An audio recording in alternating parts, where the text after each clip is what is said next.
Hello and welcome back to the channel, welcome back to the RDA. I know there hasn't been a game, there hasn't been much going on, but we're here to talk about what I think has been, a little bit underlooked. I wouldn't say, okay, maybe underlook's the wrong word, but maybe underlooked in the sense of how Ten Hag's team has been playing and how the midfield has been going and how much we want to attack and everything.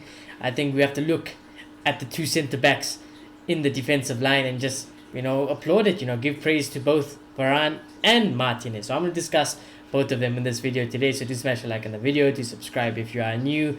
We have spoken a lot about Martinez, but I feel like Rafael Varane, poor Rafa, he's a little bit forgotten about almost. So we'll start off with him. This obviously was taken from the Sheriff game, which is his latest, but I think these two as a centre back partnership is vital to Manchester United at the moment.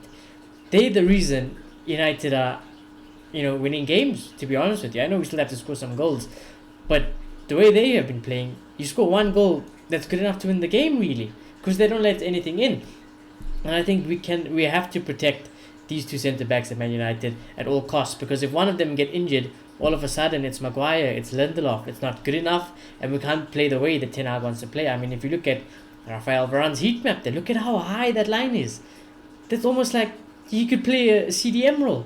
It's almost like he's playing CDM. Heck, it looks like he's playing as a fullback even at times. So which is absolutely ridiculous. Obviously, Rafa played the full 90, 3 clearances, no block shots, 1 interception, 1 tackle. Was only dribble passed twice, 150% of his ground duels, 100% of his aerial duels. I mean, that's fantastic. Only lost possession 6 times. But look at the accurate passes. 93% accurate passes. 78 out of 84 passes completed, which is absolutely ridiculous. 3 accurate long balls from the back and 1 successful dribble from the back. That is outstanding. Not Harry Maguire, not Lindelof can do that. And as soon as one of them jumps into the centre-back partnership, it breaks. You can't have that heat map playing with Maguire and Lindelof. You can't have that type of accurate passes with Maguire and Lindelof.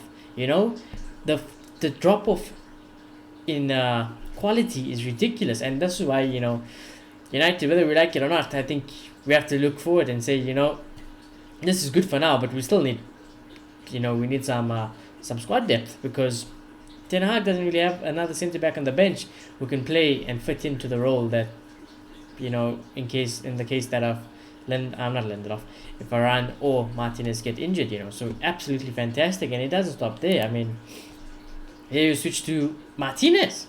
Some would say you would have a better game, and like I said, I think Martinez has been getting a lot of the plaudits and the spotlight recently, and fair praise to him. I think it's just because honestly we expect this type of level from Varane because he's a world-class centre back. But if you look at him here, obviously he paid basically the full 90, 4 clearances, 0 block shots, 1 interception, 1 tackle, was not dribble passed at all, 150% of his ground duel, 150% of his aerial duels. Not bad for a short player, quote unquote, isn't that? To some of the pundits and analysts, you can they've gone a little bit quiet about Lisandro Martinez, and I like it. Possession lost only 10 times, was fouled once, was fouled 0 times, touched the ball 104 times that game. And let me just look back. Rafael Varane, he touched the ball 93 times. That is ridiculous. That in the Sheriff, because this is obviously taken from the Sheriff game, these two have probably touched the ball the most that game, more than our midfielders, more than our attackers. Everything started with them, really. Maybe obviously we would like those numbers to be less, but it just shows how good they are and how reliable they are even when they're on the ball. 91% pass accuracy from Lisandro Martinez, 87 out of 96 passes completed, which is absolutely ridiculous. And look at this, 6 accurate long balls from possible 8 that he attempted. That is amazing, absolutely amazing. I cannot applaud this enough. Again, look at Martinez's heat map. Look how high he is. It's almost like he's another CDM. It's like these two are the pivot, the midfield pivot that we're supposed to have there, receiving the ball from Martinez and Varane. They're doing it, and sometimes I ask myself, why does it look like whenever Martinez is on the ball, whenever Varane's on the ball, it looks like we have no midfield? Look how high up they are. That's usually where I would expect our midfield pivot to be able to come receive the ball from them. But they're so high up, which means only naturally our other players would be so high up. But still, obviously I do want the midfielders to come and receive the ball from the centre backs a little bit more. That needs to be worked on.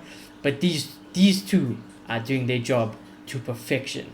And with allowing them to sit so high, Malacia, Delo, they can push on forward. They can help the team go forward. They're so reliable. As soon as the ball goes over the top, or the opposition is attacking, Martinez isn't slow, Varane isn't slow, so there's no problem. They can afford to play that high from the box. But like I said, as soon as one of them are unavailable for Ten Hag and Manchester United, you can't play like this.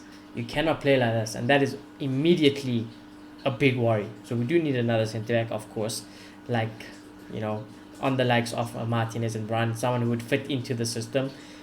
But by touch wood, let's protect these two lads. They have been phenomenal, and I thought it's just worth discussing them and applaud them. And obviously now United are on international break and we don't play for quite a while. But yeah, I was talking about United. It's been too long. I had to do a video. I had to think of something. And I thought, why not praise what actually deserves some praise? And that is these two centre-backs at Manchester United currently. So yeah, I hope you all enjoyed. Hope it was quite insightful. I'm pretty sure lots of you stats people would have looked at this already, but do smash a like on the video, do subscribe if you are new, and I shall see you all very soon. Goodbye.